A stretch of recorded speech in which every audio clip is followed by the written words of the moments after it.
कोटि सूर्य समप्रभा निर्विघ्नं कुरु मे देव सर्वकार्येषु सर्वदा चिंता हरण गणेश देवालయం చూస్తున్నాం మనం ఇక్కడ ద్వాదశ జ్యోతిర్లింగాలండి మనకు సౌరాష్ట్రే సోమనాథంచ శ్రీశైలే మల్లికార్జునం ఉజ్జయిన్యం మహాకాళ్యం అంటే ఉజ్జయిని నగరంలో మహాకాళేశ్వరుడు మహాకాళి అమ్మవారు ఇక్కడ శక్తిపీఠం కూడా తర్వాత మోక్షపురి కూడా అయోధ్య మధుర మాయా కాశీ కాంచి అవంతిక ఈ ద్వాదశ జ్యోతిర్లింగాలతో సహా ఇది అవంతిక అనేటువంటి మోక్ష అంటే ఈ దర్శించినంత మాత్రమే మోక్షం వస్తుందంట.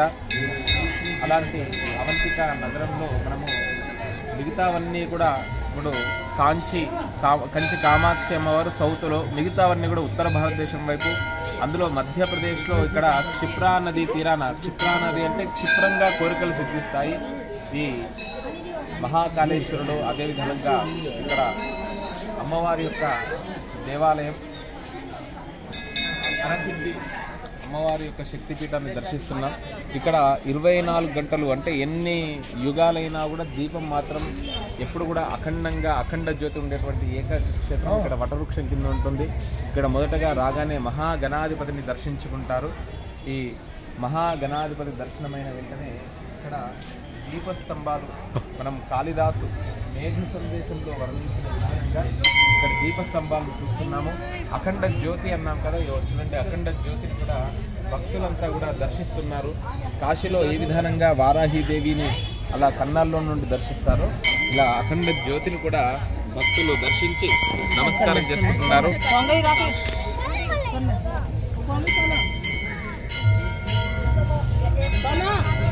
ఇక్కడ శ్రీ మహామాత అఖండ జ్యోతి అదే విధానంగా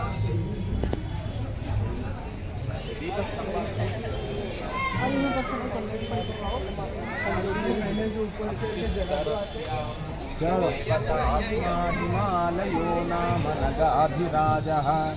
నిజంగానే ఇక్కడ మనము మధ్యప్రదేశ్లో ఈ అఖండంగా ఉన్నటువంటి ఈ దీపస్తంభాలు ఉన్నటువంటిది మనం ఎక్కడా దర్శించి ఉండము.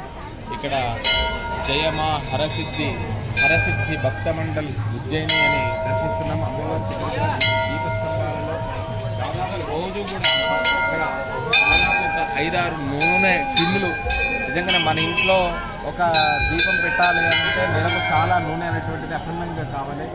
ఎవరికైనా కూడా అలాంటి వంశపరమైనటువంటి దోషాలు ఉంటే ఈ అఖండ జ్యోతిని దర్శిస్తే చాలు. అది కూడా రోజు కూడా పెట్టారంటండి, కొన్ని సందర్భాల్లో పెడతారు. కానీ ఈరోజు మేము వచ్చిన సందర్భంలో ఇంకొద్ది నిమిషాల్లో ఇక్కడ ఈ అఖండ దీపస్తంభంలో అఖండ జ్యోతిని వెలిగిస్తున్నారు. ఈ ఘట్టాన్ని మనం దర్శించవచ్చు. ఇక్కడ అనేక వటవృక్షాలు అదే విధానంగా ఈ అమ్మవారి యొక్క శిఖర దర్శనం చేస్తున్నాం. కొంతమంది అలా మార్గంలో వెళ్ళే వాళ్ళు కూడా ఇక్కడ ఈ శిఖర దర్శనం, ఇక్కడ మహాకాళేశ్వరుడు యొక్క శిఖర దర్శనాన్ని కూడా చూస్తున్నాం మనము. మనకు మహాకాళుడు అంటే 3 శివలింగాలండి. కింద ఓంకారేశ్వరుడు, తర్వాత మధ్యలో ఓంకారేశ్వరుడు, తర్వాత మహాకాళుడు. ఒక నాగపంచమి నాడు మాత్రమే 3 అంతస్తులుగా ఉండేటువంటి శ్రావణ పంచమి మాత్రమే దర్శనమిస్తుంది 3వ అంతస్తులో ఉన్నటువంటి శివలింగం. అమ్మవారి యొక్క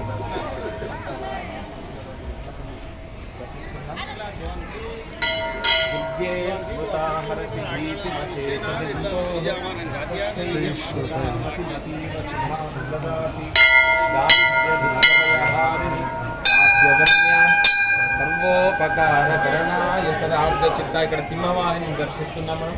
ఇక్కడ సింహవాహిని అమ్మవారు అదేవిధంగా